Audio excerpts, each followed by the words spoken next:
بسم الله الرحمن الرحيم السلام عليكم ورحمة الله وبركاته كسو دوادا مركلة إيو بانشيد ميديا برودكشن أرنتنا ندين هايو مركة هوري وأرن نحدين أنفرير إيو أماكاك كوري دي بلشودا كوداقان مغالة برعو إيه حارونتا قبل كتوغدير إيادو آخر كينا نقطي فرحاد رين إيو سيدو كله دبال دق أمابا إن هالكاسي ay faraxti geliso bulshadii markii hore xaaladda murugaysan ku jirtay dhacdadan oo ka dhacday magaalada Burco ee xarunta gobolka Togdheer ayaa waxa wax ka qoray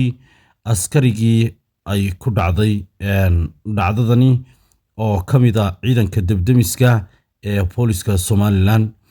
oo runtii aad iyo aad ugu amaanan shaqada ay qaranka u hayaan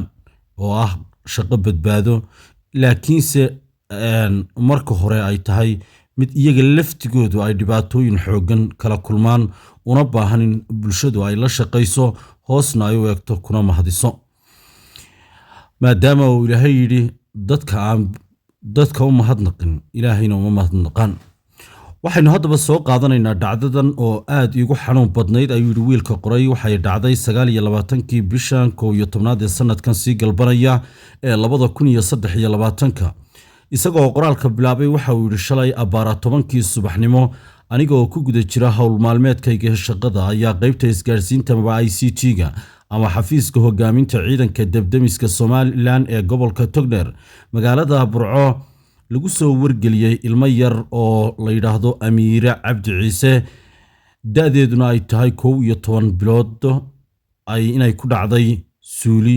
gurigooda ku yaala oo xaafadda Jarmalka ee degmada Lixlaa sheegmo amaba wargelin kadib waxaanu ku gaadhnay halkii ilmaha yari ku dhacay 5 minute maadaama aan xawli u soconay annaga oo uu hogaaminayo taliya Cabdicasiis Maxamed Cabdilaahi iyo ciidankii annagu hor kacaynay ama hor kacayay Muuse Nuux Faarax Maxamed Axmed iyo Suldaan Maxamed Suleymaan naxdin waanu isilownay ayuu yiri markii aanu aragnay ummadii xaafadda deganayd hooyadii ilmaha dhashay aabihii ilmaha dhalay oo dhamaantoodba wada ooyaya waxna aanay u qaban karayn waxaan ahay buu yiri aabe waxaan ka soo qaaday caruurtaydii oo mid kamid ah dhibkan oo kale haysto degdeg ayaan ku yiri aniga xidha waxa la igu xidhay xarkaha badbaadada oo ah farsamo ciidan ahaan lagu tababaray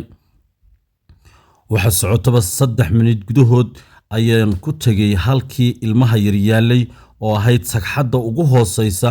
ee suuliga waxa uu yiri alxamdulillah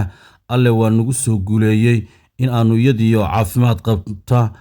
oo nool soo sabata bixino gabadhan oo la yiraahdo Amiira oo 11 bilood jirto aad u yar ayaa uu wiilkan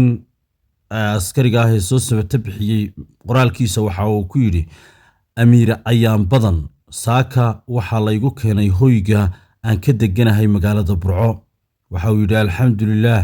aad iyo aad ayay u fiicnayd ma sha Allah ayaanay ku jirtaa haddaba ciidanka debdemiska guud ahaan iyo gaar ahaanba magaalada Burco